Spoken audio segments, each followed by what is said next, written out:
sionistes eux aussi. L'un d'entre eux est devenu la bête noire des autorités françaises. Son nom de scène, Ulcan. Activiste juif et star du net. Sa méthode radicale, pirater et terroriser ses ennemis à distance.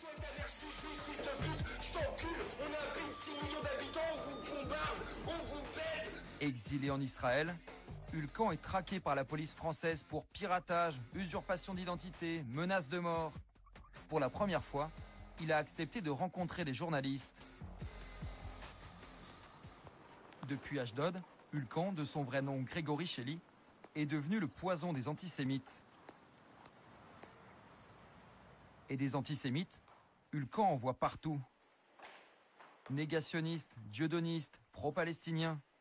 Ses ennemis, il les cible en 3 clics. Je vais sur Google, je tape Gaza, sioniste, je regarde un petit peu ce qui est écrit, et si je vois que c'est de la haine pure et simple et non de l'information, ben dans ce genre de cas, en général, je leur laisse un petit signe de mon passage. Vous avez piraté combien de sites comme ça? Peut-être 500. 500 sites qui étaient hostiles à Israël? Oui, mais disons que pendant la guerre, en 2 mois, j'ai dû en pirater une centaine. Normalement, il ne reste plus qu'à choisir la cible. Ce jour-là encore, il s'attaque à la fédération anarchiste, ouvertement pro-palestinienne, dont il modifie la page d'accueil. On voit des petits zizi. Puis il pirate un site d'information qu'il accuse d'être partisan.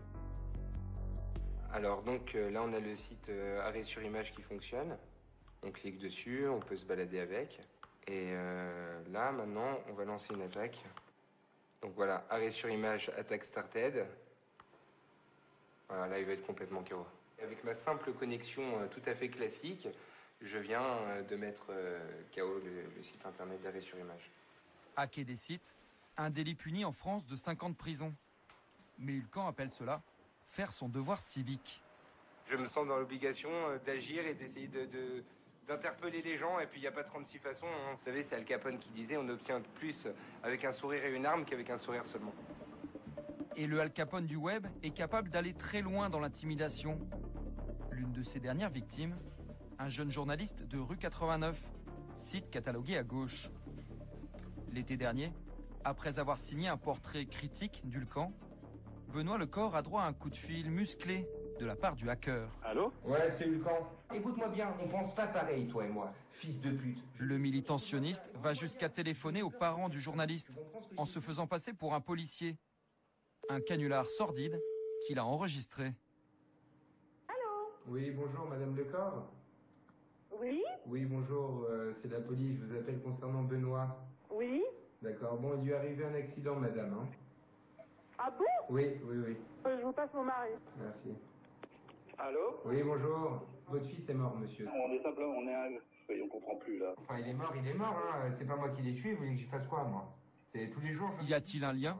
Son père, aujourd'hui, est dans le coma. Il est mort, hein. Il a fait un infarctus 5 jours après la mauvaise blague d'Ulcan. J'aimerais juste qu'il se sente responsable. Non pas de l'infarctus de mon père, mais de tout ça, de tous les canulars qu'il fait. C'est des choses qui peuvent sembler peut-être anodines quand on est derrière son ordinateur, quand on rigole. Et j'ai l'impression qu'il ne se rend pas compte de ça, qu'il ne se rend pas compte du mal en fait que ça peut faire sur les familles. Et rien ne l'arrête. Même le rédacteur en chef de rue 89, trop favorable au Hamas pour le pirate, a droit à une visite de la police en pleine nuit. Encore un coup tordu signé Ulcan. Il y avait un déploiement de police incroyable dans la rue. La rue était bloquée des 2 côtés, une dizaine de véhicules, les policiers de la BAC en gilet pare-balles avec des armes, un camion de pompiers prêt en cas de problème. Et en fait, il avait téléphoné à la police en se faisant passer pour moi, donc en faisant apparaître mon numéro sur l'écran des policiers, et en disant, un peu essoufflé, je viens de tuer ma femme, je suis retranché chez moi avec une arme, et le premier policier qui vient, je lui tire dessus.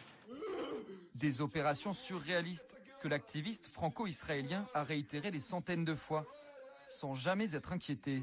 T'as pas 2 euros en poche, vous parlez de perquis, vous en avez jamais eu. Je pense que s'il était basé en France, ça se serait arrêté depuis longtemps, parce que quelqu'un qui revendique ouvertement des agissements pareils, je peux vous dire qu'il aurait été mis hors d'état de nuire par la police d'une manière ou d'une autre. Les policiers sont fous de rage d'être ainsi baladés, manipulés.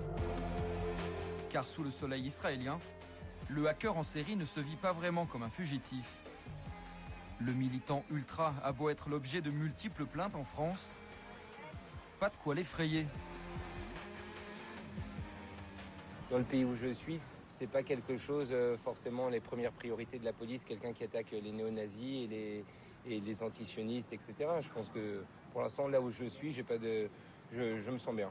Là où vous êtes, ici en Israël, vous vous sentez un peu dans l'impunité ou pas? Je me sens pas dans l'impunité du tout. Je sais que je peux être extradé, je sais que Israël a des accords avec l'Europe, etc. Maintenant, je pense que quand même pour faire extrader quelqu'un, il faut un petit peu plus que des canulars téléphoniques et d'avoir changé quelques pages de site internet. Vous ne regrettez rien, aucune action? Peut-être que certaines choses qui sont mal comprises, je devrais les faire autrement, mais non, je regrette pas du tout mon action. Peu de scrupules. Au nom de l'autodéfense, ces militants assument tout. Même si en France, la justice les condamne régulièrement.